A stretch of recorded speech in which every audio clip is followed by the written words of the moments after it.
A magical Yeti must return to his family. Hey guys, and welcome to my new movie review for Abominable. Now this obviously came out in 2019. This movie is rated G. It goes for an hour and 37 minutes. It's an animation, adventure, comedy, family, fantasy movie. And it's directed by Jill Colton and Todd Wilderman. Now the cast of this is Chloe Bennett, and she voices, I think you pronounce it Yi, Y-I, I don't know how to pronounce that. And also Albert, I think his last name is pronounced Tassi, and he plays the role of, well, he voices the role of Pang. And also Tenzing Norgay Tainer, I think that's how you say his name. I apologize if I'm butchering these names, I really do. He voices the Jinn. And also the Yeti, aka Everest, is voiced by Joseph Izezu. I'm so sorry guys, I really brutally apologize if I'm butchering that name.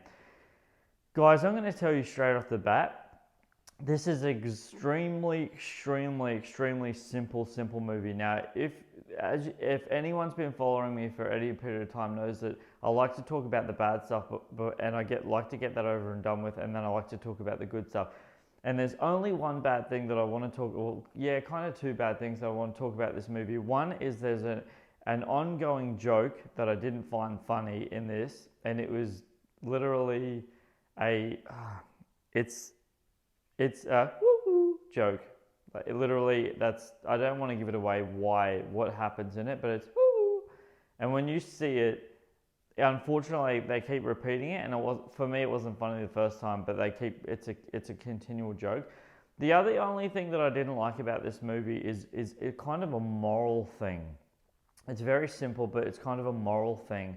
I didn't like the fact that she had no connection with her family, and she technically ran away to Everest.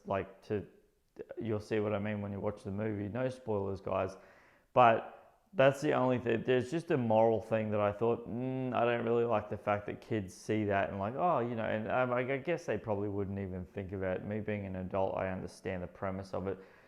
Now, the good parts about this movie, guys, there's a lot of funny moments in this movie. Really funny moments. In fact, the funniest thing that I found, and it was in the trailer, is that in the helicopter, and he lifts up his sunnies and goes, dude, you tased Dave. And that was a really funny it really was. It was a really funny moment in the movie. I'm going to say this, and I hope this isn't a negative thing on the movie. I really hope it's not, but I feel like it needs to be said. I'm going to say this about this movie, guys. I genuinely think that this is one of those movies that you can sit down, a father or a mother with a child, and watch this movie. The child would be completely entranced in the movie and have so much enjoyment and fun that the parent can actually relax and have a nap on the couch.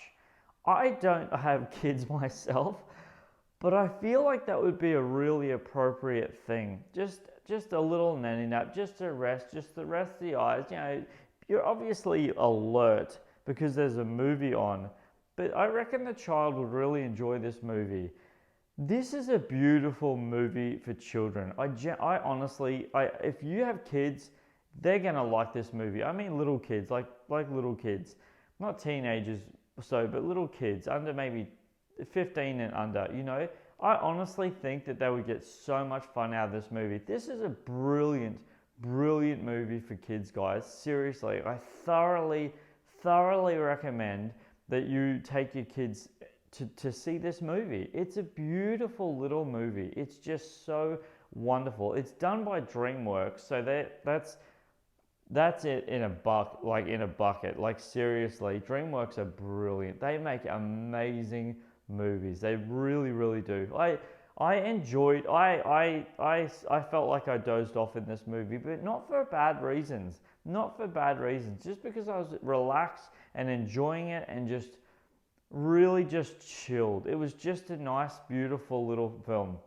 Now, one thing I want to say about Everest, who's the Yeti in this movie, is something about his baritone hum, the magic of the sound that he makes when he does the magic, reminded me a lot of The Hobbit.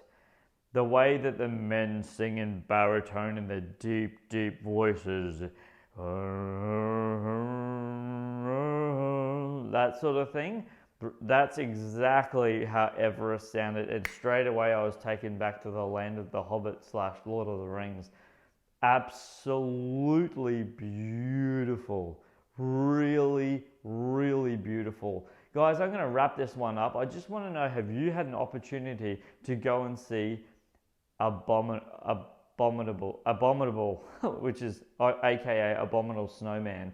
Now, I just want to throw you just one piece of trivia for this. There's quite a bit of trivia for this movie, but a bit of trivia for this movie, they were actually going to call this movie Everest, but I'm glad that they didn't, because then if you kept typing in Everest, you wouldn't have found it, because there's an actual movie called Everest, and that's what got that's a live action, that's not live action, it's a real movie.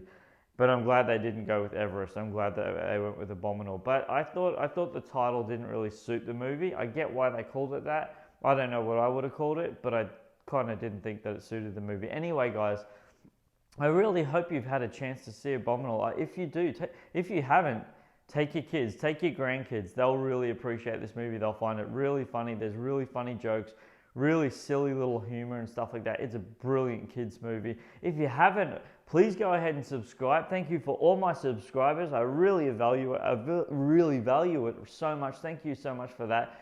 If you haven't, please click the bell for notifications. Subscribe. Please leave a like on this movie review if you like my content. Thank you so much for that. I really, really appreciate it.